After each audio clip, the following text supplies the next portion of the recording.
Hello and welcome back to the channel. Last Friday a new game mode was added into Infinite Warfare called Boss Battles. What this game mode is it's a game mode for IW zombies, and basically what it allows you to do is battle the bosses of each of the 5 zombies maps in Infinite Warfare.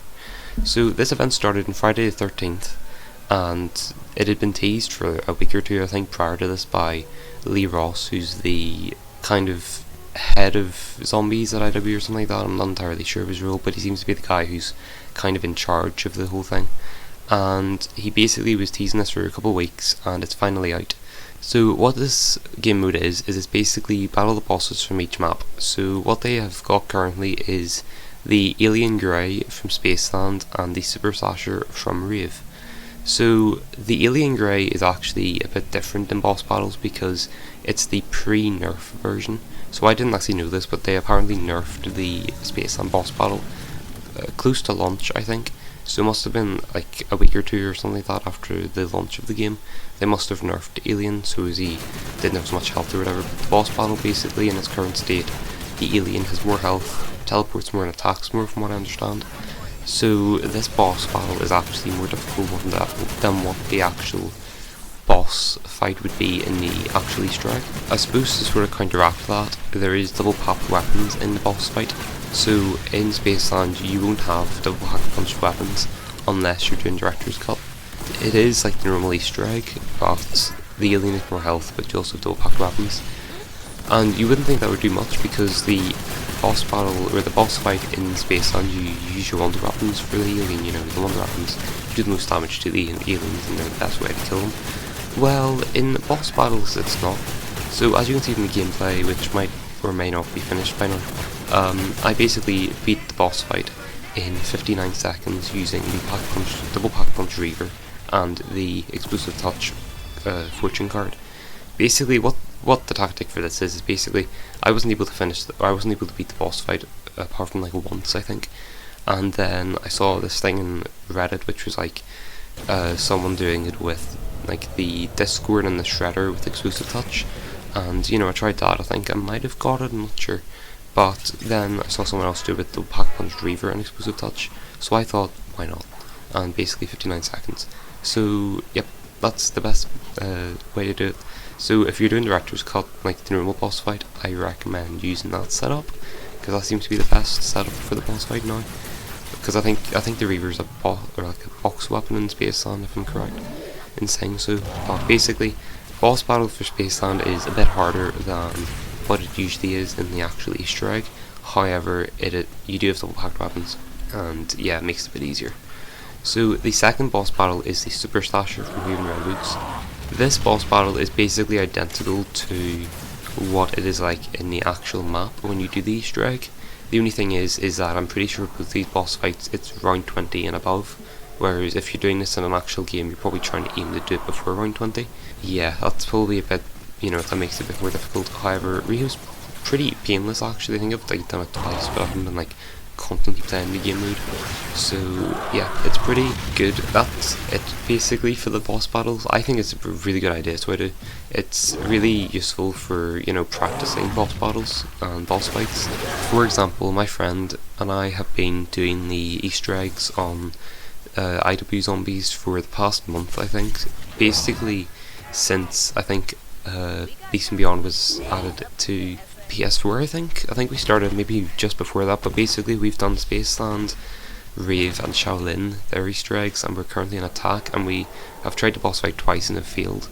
And basically this would have been really useful for like the previous boss fights, because like we did Spaceland 2 goes, Rave 1 go because Rave's really easy, and Shaolin twice, which was a miracle we actually managed to get it done, and Attack's taken us 2 goes, we haven't finished it yet. So this would be a really useful game mode for practicing boss fights and that sort of thing, because the likes of Attack of the Radioactive Thing, the laser step would be deadly, you know, and you really only manage to get it done with practice and stuff. So it's likely that we're probably going to have to take another few goes to actually get the boss fight finished. So it'd be really useful if we don't get it done this week to actually be able to do it next week when Attack actually comes into rotation for the boss battles. So I think it's a really good game mode for practicing boss battles, for like the actual boss fights, because it takes away the sort of risk of doing the Easter egg for an hour or 2 hours and then suddenly getting to the boss fight and being killed instantly or whatever. And it kind of removes the whole wasted time section of just doing the Easter egg and then failing. So I think it would be really useful practicing Easter eggs and stuff, and especially people who haven't actually done the Easter eggs yet. It'd be really useful to actually do the Easter egg fully, like once, feel in the boss fight, and then go and practice the boss fight for a few, for a few goes, and go back into the actual thing. I think that'd be really useful for this game mode. I think that's one of the main uses for it. Another use is key farming. So this is what I've seen a lot of complaints about on Reddit. Prior to the boss fight mode being released, I think some YouTubers had said it was going to be like 30 keys for under a minute and a half and 60 keys for under a minute. This isn't the case. You get 5 keys at minimum, it looks like, for just completing the boss fight, and you get 9 or 10 keys for getting it done in under a minute. So when you think about it, that isn't that bad, because if you manage to get the boss fight like I did done in under a minute, you get 10 keys. With double keys you get 20, and basically if you can consistently do that in under a minute for like an hour, you could get like 100 keys or something like that, because if it takes approximately 3 minutes for you to load into the map, choose your perks, get the actual boss fight finished, and then load the lobby again and start it again, you're gonna get like 200 odd keys or something like that for an hour of just doing this based on Easter egg, which obviously that's really good for key farming, but it isn't exactly the most entertaining thing. So I think I'd much rather go and play Rave or something, instead of farming keys in a boss battles game mode, especially due to the fact that you basically have to have explosive touch in order to do it in under a minute. But yeah, I think it is a really good game mode and I really enjoy playing it. It would be really good for like doing the boss fight as quick as possible and practicing that, and it's really cool seeing how people are kind of like competing for best time in the world or whatever. What they need to do though is they need to add leaderboards for this, which I know maybe they won't, because this is added pretty late into the life cycle. Maybe they won't add it, but I think they really should. And currently we're just going off of Reddit for the highest times. I think someone managed to do it in like 48 seconds or something like that, so pretty impressive. But like I said, explosive touch and Reaver makes it really, really easy. Well, that's basically it. This week is Spaceland and Rave. Next week is Spaceland, Shaolin and Attack, and the week after is Spaceland, Beast and Beyond, and Beast and Beyond Director's Cut.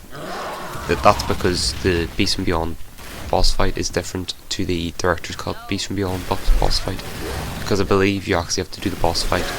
You have to do the Beast and Beyond boss fight in Director's Cut as well, but then after that you've got like another boss fight to do. So I think it's like that's the reason why. But like I said, it'd be really good for practicing Easter eggs and that sort of thing, and getting tactics for doing it as quick as possible for the actual boss fight. So yeah, I think it's a really good game mode. I think it's really cool to have it in the game. And that's about it. So I hope you enjoyed the video. If you did, please consider leaving a like, maybe even subscribing, and I will see you in the next one. Bye.